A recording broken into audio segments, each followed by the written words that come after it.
All right. Good day, great day, and grand day to you all. Welcome back to another segment of Dr. TSA series, a spiritual discussion.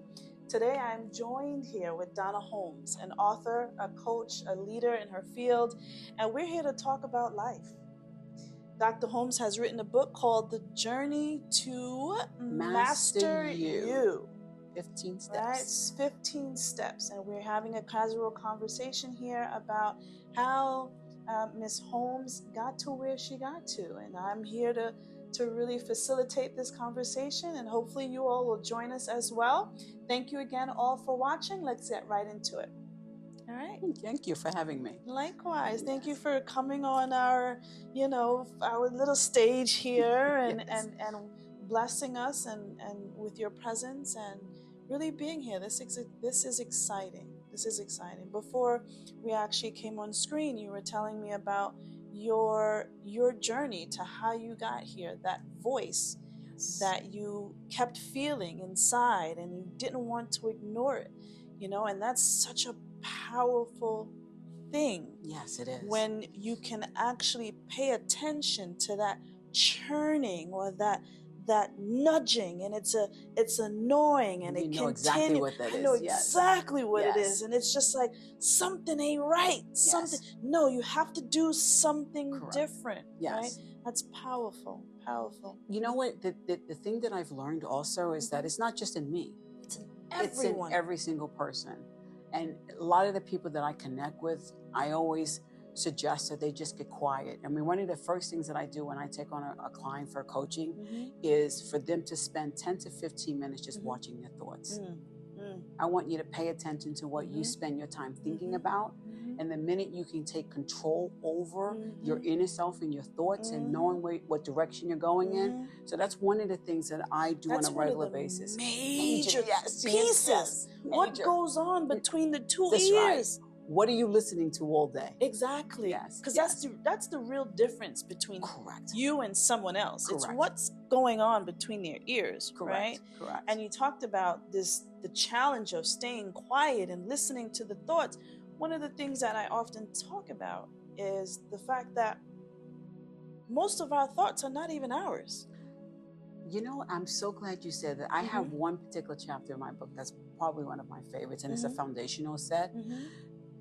I've been an I Love Lucy fan forever. I don't know why. I read that in your introduction. I don't know why. I've got every episode. She always made me laugh as a child. But there was just one particular episode that she did where she wanted to work at a candy factory. And she put the chef's hat on and she had the outfit on and she was so proud to be working. And so the woman says there's a conveyor belt that's going down and she says, what you need to do is pick the chocolate, put it in the candy, put it back on the conveyor belt. And she thought it was just such an easy thing. And then to the supervisor goes, speed it up. Now I convey that candy to your thoughts. And I say that we have the option to be able to decide as that conveyor belt of your thoughts, to be able to decide which thoughts you pick up and move with and which ones you just let trash go to the trash. Absolutely. And when you think about it from that particular perspective, to your point, we don't have to take on every single thought that runs through our head. And I think that's a discipline. Yeah, it is a discipline. It is a discipline. Because we live in a world that we are engaged in so many different things and meeting with so many different people. People don't understand that sometimes based on who you hang out with 100%. or spend time with can also impede on your thoughts or what you're gravitating towards you, right? And most of those folks have labels, I call them. Yeah. Brother, sister, mother, uncle, the whole thing. So we get closest caught up to in you. those labels of relationships. And we don't really pay attention to, I call the book and my soul sisters, like Pam is my soul sister. That's that journey that you meet that individual that helps you to excel. And that you have this interrelationship with where you're helping that person, they're helping you, and it's helping you to grow internally. Absolutely. And I talked about 3 of my soul sisters who was at the book launch, and it kept me, I had to cry. I mean, it was just like so emotional for me because they were pivotal in my own personal growth in every single aspect of my life. And that's to your point. We cannot spend our time with individuals that bring us down that are not there for us in our corner. And I talk a lot about that in the book. How do you pivot these relationships? And how do you not ignore them, but how do you not open up your chest and pour everything out to someone who's not even interested in it? You got to wait for them to be ready. When the student is ready, the teacher will appear. Exactly. And to think that we have to help everyone, no, absolutely you'll be exerting too much of your energy. Correct. Too much of your energy. And if someone is not ready, they're not ready. To receive. And it's not that you're leaving them behind. I think people get emotionally. It's that you just have to recognize that people are just on their own personal journey, and their time frame is not yours. That's right. Whether it be a family member or not a family member, a close friend. That's right. So it's not that you're leaving them behind. So we have to disconnect from that thought process that holds us into that hostage relationship that they're just not ready for us. Right, exactly. They have their own journey. Exactly. Even our own children. Yeah, exactly. And sometimes letting them go. Correct. Right? To experience their journey 100%. And not be influenced, or they too have their spirit, their essence within them. Right, that they have to answer to. We are just guides, right? Exactly. And so, absolutely, to your point. And going back to like the thoughts that you were talking about, working with individuals, I often share with them that, you know, we experience thoughts not only from other people. Sometimes you have a conversation on the phone. Sometimes you're sitting by yourself and a thought just comes, and so out of nowhere, and people automatically accept them as their thoughts. Reality. Right? But one of the things that I've always shared to help people distinguish whether their thoughts are theirs or not was asking people, if you were operating in your highest and well form, right, and you were the best version of yourself, would you purposely send this thought to you to destroy you? That's a really and good 100 times out of no, they would not. So this thought is of an external entity, because you just said to me that you would not purposely send this thought to you to destroy you. Correct. It has to be external. Correct. So I love the fact that you help people to just pay attention to what they start differentiating and picking and choosing the thoughts that serve you versus the ones that don't. Exactly. I do this whole illustration with I don't know where this came from, but you know, sometimes when you're working on a divine purpose, it just pops up. It just comes up. And I have a lot of my clients just close their eyes. I put them into this semi-meditative state. And I say to them, I want you to just, in front of you, visualize tiny little light bulbs. Just visualize millions of them across as far as you could ever see. And they go into that meditative place and they visualize the light bulbs. And I say, you are one of those light bulbs. Absolutely. And what happens is, whatever you're thinking and you're holding to your heart, your light bulb comes on, and the universe delivers exactly to you what you spend your time thinking about. There's no distinction between a good thought and a bad thought. It just delivers to your door what you spend your energy and what you're vibing. Perfect. And the whole purpose of that is to clean that up so that when the universe is giving you what you want, good or bad, because that's your version. That's the not mind. The universe's that's the mind's version perception of what's coming to you. Yep. And when you do that, I think it helps them to recognize that really spending my time on what is it I want rather than what I fear or what I'm afraid, all of those, that's when you start to become a little bit more deliberate. That's right. And being deliberate is really what we have to focus on. That's right. Being deliberate and getting off this automatic train. Correct. You know, because we're not living in that stance. We're just existing. But when we're deliberate and we're co-creating what it is we want, we are living, truly living, and that's really powerful. And you know, the minute I, just like when you were sharing with me that you made that transition, the minute I begin to read everything spiritual, the whole thing, and begin to come up with my own conclusions. And some of the things I say to my clients is, you were born into a religion. You were born into something. You didn't choose that, right? But as you are an adult and you have an opportunity to be able to make your own decisions, it may be different. And it's okay that it's different. It's okay. It's okay. It's okay. Religion will say, no, it's not okay. But it is okay. But it's okay. It's okay for you to explore what works for you. That's right.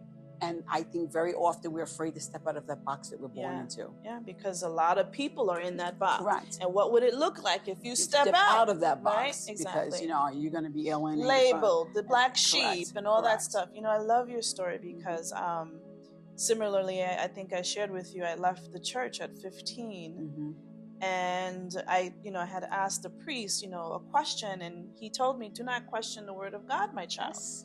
And I'm like, but if I can't question the priest who is teaching me, who can I ask? Who can I ask a question to? They say you're supposed to just trust. You're supposed to just trust. Well, I had a went hard looking. Time with that, yeah. I went looking from 15 years old, looking for truth, exploring, things that religion would say are sacrilegious or whatever. Because if it's in or on this planet, there is some validity. In everything there is truth. It's up to us to discern with our essence, our spirit, what that is.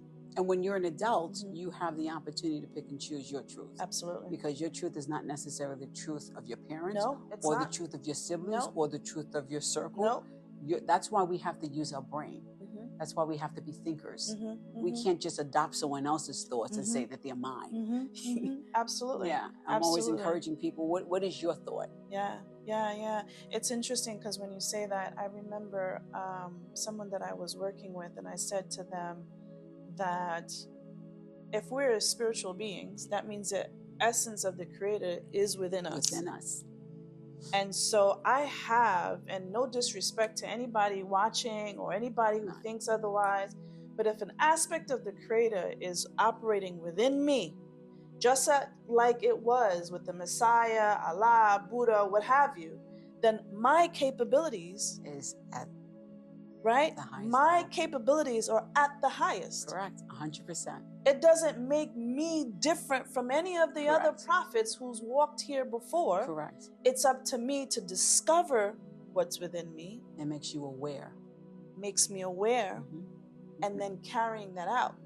Living my truth. Right. Because it's within you. Because it's, you have a set, you have particular gifts, if you will, and areas of expertise that was specifically designed and carved out for Donna. The same like you all viewers, the same like me, the same, and it's if we can honor that. How can you tap into that?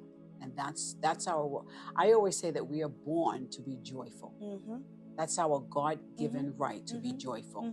And I do this illustration where I take people into a meditative state, and I ask them to step into this imaginary circle, and I start describing what that circle looks like. You are in peace. You're feeling loved at your highest level. You feel like, the world is your oyster. You've got community around you. I just describe all of those things that I want them to internally feel. And I says, and your job is to stay in that circle. That's your job. Your job is to stay in that circle. Always stay in that circle. When you step out of that circle, that's when you're joining others in their chaos. That's right. And then your job is to get back in your circle. That's right. We do not have to join others in their chaos. What we have to do is invite them into their own circle. Exactly. And help them to discover that circle for themselves. Exactly. And I think that's what the work is. Yeah. The work is to help people to understand that their birthright is joy. Right? You don't have to struggle. You have to learn and grow, but you don't have to struggle. Struggle is something that we've been taught that we're supposed to live in. That's right. And then we don't have to live in chaos. Right. So, and one of the things that always resonated with me is, why do some have it and some don't? We all have it. We all have it. We all have it. That always did not sit well with me as a child. Why is it that some have it and some don't? And it's the awareness. It is strictly the awareness of self and the gifts that you are already born with. That is it. That is it. And once you tap into that, if you want it, it's there for you. It's there for you. Yeah. You don't have to do much more than that. Yeah, absolutely. And so I just want everyone through my book, the book, The Journey to Master You, to sort of learn how to start paying attention to their inner self. I want them to understand that whatever you've done in the past, I have one chapter called Guilt is a Waste of an Emotion. Oh my goodness, don't get me started on guilt. And somebody goes, how could guilt be a waste of an emotion? I says, because what could you do with it? It's really there to just punish you. You are giving yourself permission to punish yourself for something you can't change. And so I call the guilt as a waste of emotion to just spark people's understanding that why are you wasting time in guilt? I used to be a, how would you say, I used to be a promoter of guilt and shame. A lot of people are, yeah. Where I went through my own guilt and shame and feeling like I couldn't achieve because of my past or because of this happening, because I was, you know, raised by a single mother, because I went out there and challenged the world. And through my journey, really understanding where that comes from, particularly when we talk about thoughts, right? Why would our higher selves, why would our true essence throw those thoughts and feelings to us? To churn inside of you. To churn inside of you, to bring you down this pitless hole, this endless hole. That's not our higher selves at all doing that to us, right? So it would behoove me at the time discovering this to debunk that thinking. Because I would not purposefully shoot towards me guilt and shame. Right?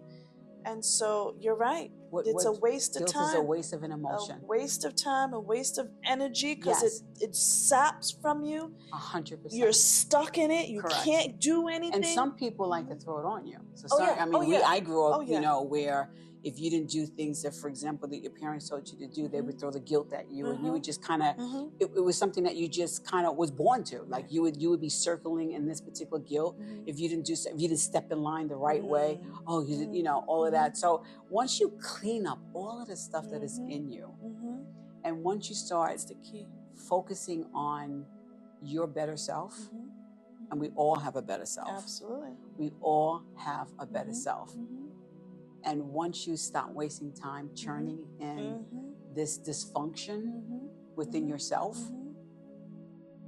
there's so much on the other side. Absolutely. There's so much on the other side. Absolutely. I'm still discovering that. Yes. You know, it's a day-to-day. It's a lifetime of discovery. Yes. You know, but it's a good discovery because you're moving in the right direction.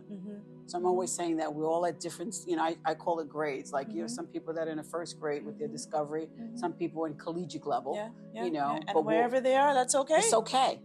Just as long as you're going in the right direction. That's really the point. Just continue to go into the right direction. Your journey will be your journey. Excellent. And so it's really good. Yeah. So what would you like our viewers to know about you and your book and what would you like them to know about you?